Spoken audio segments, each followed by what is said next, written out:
এই জন্যই নবী সাল্লাল্লাহু আলাইহি ওয়াসাল্লাম বলেছেন যে দুই শ্রেণীর মানুষ আছে কিয়ামতের আগে আসবে, আমি ওদেরকে দেখি নাই।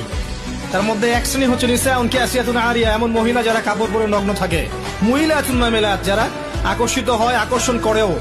এরা জান্নাতে যাবে না, জান্নাতের গন্ধ কোনোদিন পাবে না। আসসালামু আলাইকুম প্রিয় আল্লাহর বান্দারা, আপনারা ওই ভিডিওটা দেখে কি শিখলেন? নিশ্চয়ই শিখেছেন যে অন্য অন্য মেয়েরা আপনাদেরকে কিরকম ভাবে বোকা বানাইতে পারে। তাদের মায়া জালে আপনারা পড়বেন না, আল্লাহ আপনাদেরকে কিন্তু ক্ষমা করবেন না। হে আল্লাহর বান্দা, এরপরে যেগুলো ভিডিও রয়েছে সেগুলো আপনারা দেখতে থাকেন এবং আমাদের পাশেই থাকবেন। আজ পর্যন্ত কোনোদিন মুসলমানদের উৎসব শবে বরাত একটা হিন্দু মসজিদে দেখার জন্য আসলো না। মুসলমানদের উৎসব শবে কদর একটা হিন্দু কোনোদিন চাওয়ার জন্য আসলো না। মুসলমানদের উৎসব রমজান মাসের রোজা একটা হিন্দু কোনোদিন তোমার সাথে সমাজ করার জন্য রাখলো না। একটা হিন্দু কোনোদিন তোমার ঈদের নামাজে আসলো না। একটা হিন্দু কোনোদিন তোমার সাথে জুমার নামাজে অংশগ্রহণ করলো না, তোমাকে দেখার জন্য পর্যন্ত আসলো না। তার কারণ হলো হিন্দুরা মনে করে এটা মুসলমানের উৎসব, আর তুমি মুসলমান হইয়া হিন্দুর দুর্গা পূজায় কিভাবে গেলা? তোমার কি হয়ে গেল? তোমার কি লজ্জা শরম তুমি ধুয়ে ফেলে দিয়েছো? তোমার কি কোনো লজ্জা শরম নাই?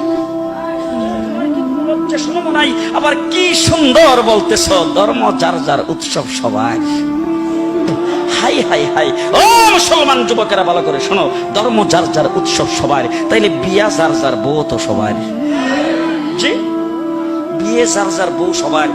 যে মানুষটা আপনাকে বলে যে তুমি নামাজটা পড়ো, দিন শেষে কি পড়বা? নামাজ পড়বা, সে যেই হোক, সে আপনার শত্রু হতে পারে, যে কোনো শত্রু হতে পারে। তোমার যে ফ্রেন্ড তোমাকে বলে যে বন্ধু সব করছো ঠিক আছে, দাড়িটা রেখে দাও, দাড়িটা, সে যেই হোক সে তোমার শত্রু হতে পারে।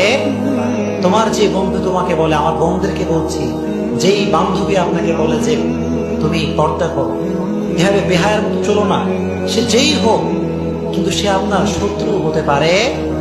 আমি এখান থেকে বলতে চাই এই কথা, যারা বিটিএস দের পক্ষ নিয়ে আলেমদের গালি দিচ্ছেন, আমায় গালি দিচ্ছেন, আমি এতটুকুই বলবো, তারা আপনার শত্রু, আমরা আপনার বন্ধু। আমরা আপনার কি? দিন শেষে বন্ধুকে চেনেন, আল মারউ মা মান আহাব্বা, যার সঙ্গে যার ভালোবাসা তার সঙ্গে তার হাসর নাসর। এটা হাদিস, ল্যাঙ্গুয়েজ অফ হাদিস, হাদিসের ভাষাই এটা। আল মারউ মা মান। তুমি এখনো বেনামাজি, এখনো সকালবেলা তুমি ঘুমাও, এখনো তুমি আল্লাহকে ভুলে আছো, এখনো তোমার কাছে তওবার কথা তোমার চিন্তাতে আসে নাই। তুমি অনেক কিছু হতে পারো, তুমি মুসলমানের কাতারে থাকবা না। তুমি অনেক কিছু হতে পারো, তুমি ইসলামের কাতারে থাকবা না। যারা নামাজ পড়ো না, তুমি টের পাও না, মসজিদের দরজা তোমার জন্য বন্ধ হয়ে যাবে। তুমি মনে রেখে দিও, মসজিদের সাথে তোমার সম্পর্ক তোমার হয় নাই, তুমি জান্নাতের দরজাও তুমি খুলতে পারবা না। নামাজের ব্যাপারে আমাদের কোনো সহজতা নাই, কোনো কম্প্রোমাইজ নাই, কারোর সাথে আমার সম্পর্ক নাই। নামাজ আছে তো সম্পর্ক আছে, নামাজ নাই আল্লাহর সাথে তার সম্পর্ক নাই, আমার সাথে তার কোনো সম্পর্ক নাই।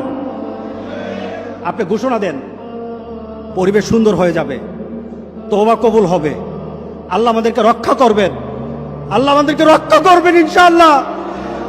আল্লাহর কাছে তওবা করে করে কাঁদি, মাবুদ